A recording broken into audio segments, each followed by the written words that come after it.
In 1991, Sonic 1 was sold worldwide, and it was really one of the best games to hit the Sega Mega Drive. The Sonic was also the best character to compete with Nintendo's plumber Mario. So Sonic 1 was a huge hype, and it was a great experience. Everyone loved it, the fans loved it, and it was just a fantastic Sonic game. So what happens when what happens when fans love the first movie or a first game? What do they want? They want a sequel. So what did Sonic Team and Sega do in 1992? Well, they gave the fans what they wanted. The sequel to Sonic the Hedgehog 1, Sonic the Hedgehog 2 was released in 1992 on the Sega Mega Drive. How is Sonic the Hedgehog 2? Is it really better than Sonic the Hedgehog 1? Is it one of the worst Sonic games, or is it really one of the best Sonic games next to Sonic 1? Well, let's find out and see. Sonic the Hedgehog 2 takes place right after the first Sonic 1. Dr. Robotnik was defeated, but that doesn't mean he was defeated for good. He returns trying to get the Chaos Emeralds once again, turning Sonic's flicky friends into robots and trying to take over the world. So, what does our spiky friend have to do? Turn his friends back to normal, stop Dr. Robotnik, and get all the 7 Chaos Emeralds. But along the way, he meets a new guy named Miles Tails Prower, but he names him Tails for short. So now, it's up to Sonic and his new friend Tails to stop Dr. Robotnik and save the world. Graphics otherwise are really spectacular. It's spectacular. I love the graphics in this game. They're a lot more colorful, and they're a little bit more better than the Sonic 1 graphics. Sonic 2 is definitely one of the best graphics on the Sega Genesis. So, not much to say about the graphics. They're just awesome. Awesome. Sonic 2 plays exactly like Sonic 1. You still got the running forward, and you still got your jumping ability to jump on enemies. New addition to Sonic 2 is the Spin Dash. The Spin Dash made its great debut in Sonic 2. Now you had the Spin Dash in Sonic 1, but in Sonic 1 it was a little bit more different. In Sonic 1, all you had to do was run forward, and then hold down the D-pad, and then Sonic would go into Spin Dash and destroy all the enemies. In Sonic 2 is a lot more different. You hold down the D-pad and rapidly keep tapping the X button, and then Sonic would go in incredible speed, and then he'll kill all the enemies in his way. And honestly, this one's a lot more better than the Sonic 1 Spin Dash. Also, Tails is a new character to the series.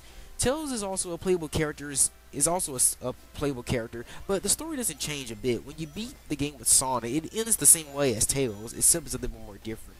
I could spoil the story, what it looks like, but some people never play Sonic 2, so I'm not going to spoil it for those.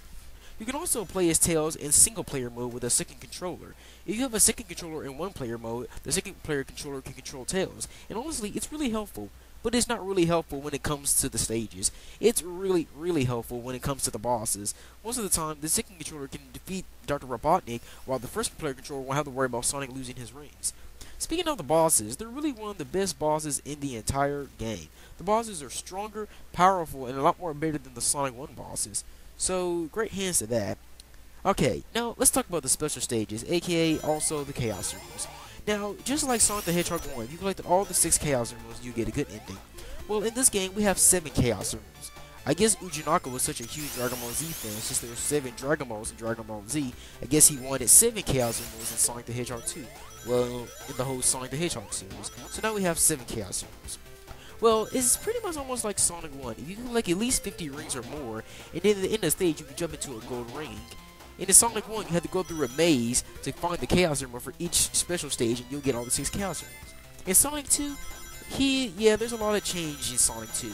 The only thing that's the same is collecting at least 50 rings. But the first time when I collected 50 rings, and at the end of the stage, I didn't see no gold rings, I was so confused, I didn't know where the hell to go. I'm like, okay, where do I go from now?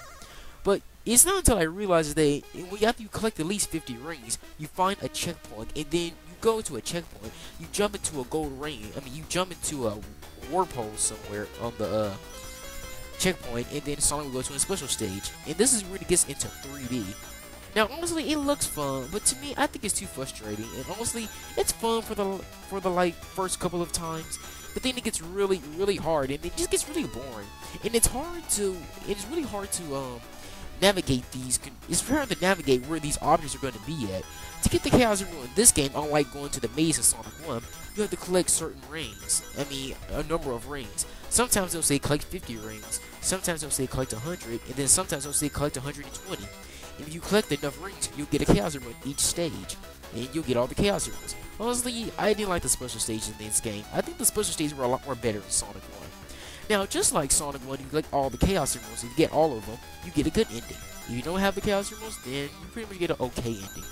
Well, it's just like Sonic 1. You get all the Chaos Emeralds, you get a good ending. But not just a good ending. Oh no. Tails is not only the new character who made an appearance in this game. it was also Supersonic. Supersonic also made his great debut in the Sonic games. After you collected at least all the 7 Chaos Emeralds, and once you have all the 7 Chaos Emeralds, and if you have at least 50 rings or more, you jump, and then congratulations, you became Supersonic.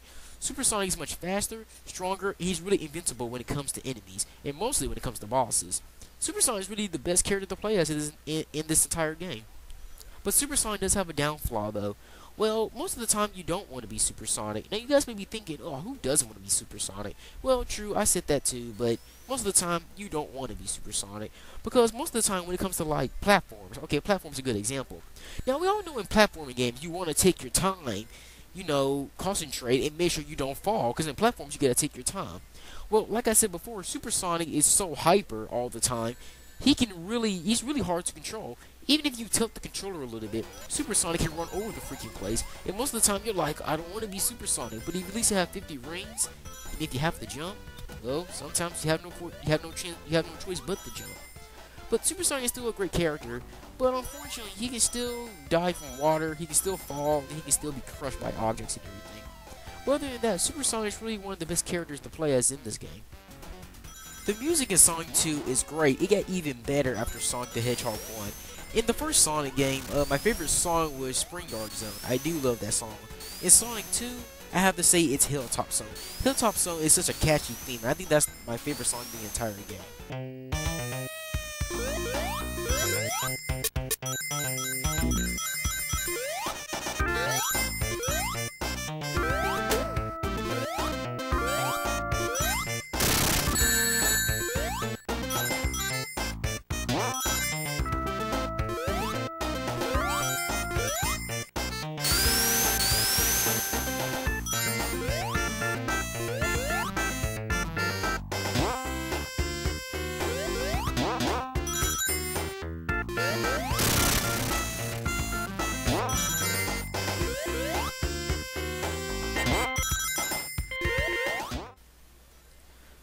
Well, in conclusion, Sonic the Hedgehog 2 is definitely one of the best Sonic games out there, really next to Sonic the Hedgehog on the Sega Mega Drive.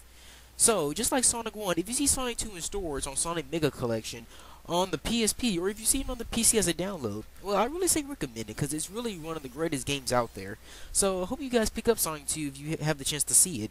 Overall, I give Sonic 2 around a 9.5 out of 10. It's that darn good, so I hope you guys give it a try. I'm King Master Review. I'm glad you guys watched this video, and thanks for watching it, and I'll see you guys in my next video. I'll see you later.